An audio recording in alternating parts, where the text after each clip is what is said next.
Have you ever heard the claim humans only use 10% of their brain? While repeatedly debunked, a lot of people still believe it. People continue to subscribe to the idea that psychics and those with special powers utilize a higher percentage of their brain. Even teachers, approximately 50% to be exact, continue to endorse this myth. But what if there was something that existed within our brain? Something that allowed us to do extraordinary things?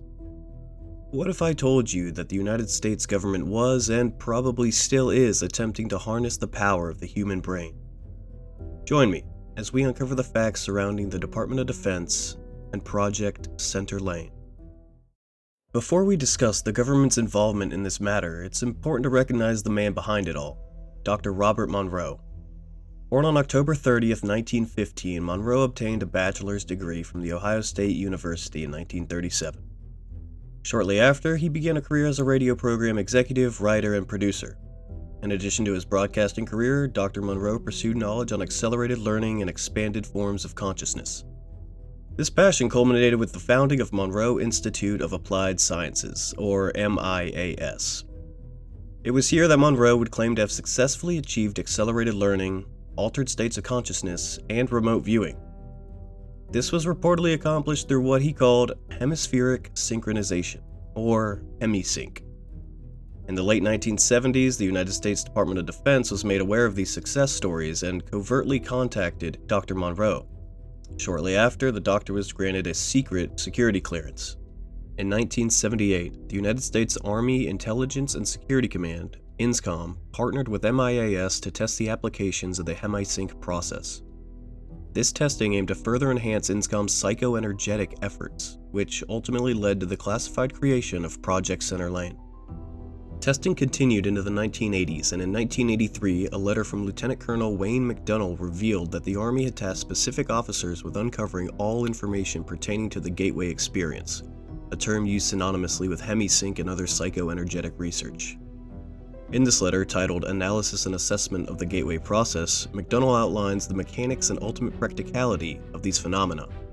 Throughout the letter, McDonnell repeatedly demonstrated that he approached this subject from an objective point of view, stating he had to acquire supporting research, it was imperative for him to take the training himself, that he employed tactics and assistance of biomedical expertise, and even theoretical physics and quantum mechanics. In total, the letter is 29 pages of in-depth, comprehensive analysis on the many factors which contribute to the achievement of altered states of consciousness. These include, but aren't limited to, the different focus levels, frequency following response, or FFR, brain stimulation, the importance of REM sleep, and even belief considerations. McDonnell concludes his letter by stating, quote, "There is a sound, rational basis in terms of physical science parameters for considering Gateway to be plausible in terms of its essential objectives." Another intriguing piece of evidence was identified within a declassified briefing to the INSCOM Human Technologies Review Board in June of 1984. This scripted briefing, presented by Lieutenant Colonel Busby, the program manager for Project Centerlane, begins by highlighting the importance of this Special Access Program, or SAP. SAPs are compartmentalized programs that employ enhanced security measures to strictly enforce a need to know. So, although someone may have a top-secret security clearance, they may not be read on to specific programs and therefore not have access to said top-secret information. Busby continues, saying Centerlane, quote, "involves the use of psychoenergetics for intelligence purposes, and that this assists an individual in physically interacting with objects, locations, organisms, or events. This would include psychokinesis, remote viewing, and remote communications." The briefing reiterates a serious consideration surrounding psychoenergetics and how the US government desired to pursue this capability for remote viewing purposes, specifically its application as an intelligence gathering tool. It turns out this remote viewing was so effective, the US government had 2 physicists from SRI International review CIA-sponsored tests. These tests claim that the remote viewing allowed for the access of detailed, accurate, and previously unreported data, to include information on a secret NSA facility, a Soviet research and development facility, and guerrilla training bases in Libya. Interestingly, Busby continues by saying the CIA saw significant application for this capability, however suspended their role in these activities for political reasons. So, we know that private organizations and the US government have shown interest in hemispheric synchronization, but what exactly is it? We know, when practiced correctly, that it reportedly allows the body and mind to do extraordinary things. So let's talk about how to achieve it. The Gateway Intermediate Workbook, published by MIAS themselves, outlines the procedures for achieving an altered state of consciousness. According to the workbook, you should begin with your first and second affirmations. These are to be said to yourself, in your head, and reinforce the idea that there is more to the world than just your physical being. Interestingly, the second affirmation acts more like a safety net from unwanted communications. This may just be a technique for the applicant to feel safer and more in control, but I found it interesting that they would include this section when seeking out communications with the unknown. The workbook then instructs one on how to correctly employ RBE, resonant breathing exercises, and the importance of reaching the different focus levels.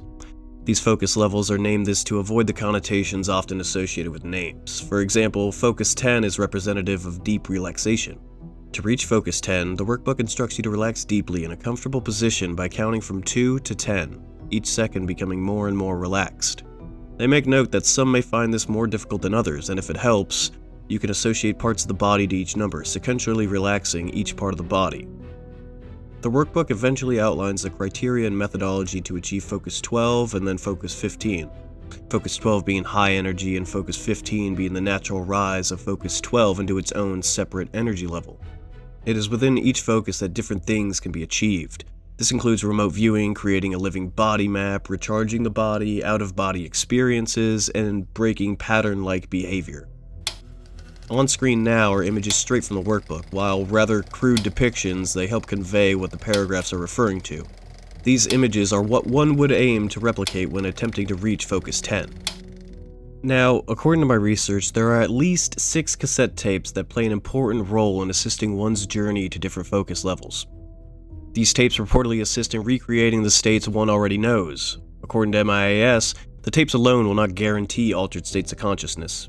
However, they do amplify one's ability to attain these states. I cannot definitively advocate or discount the effectiveness of Hemi-Sync or the capabilities of this phenomenon in general. That being said, I do plan to purchase the tapes and conduct a comprehensive test on myself. But that's basically it for right now. I hope to provide you with the general overview on the Gateway process and the US government's affiliation. If you're interested, you can go over to the CIA's website and read through the hundreds of documents they have regarding this topic. I'll put the link on screen now.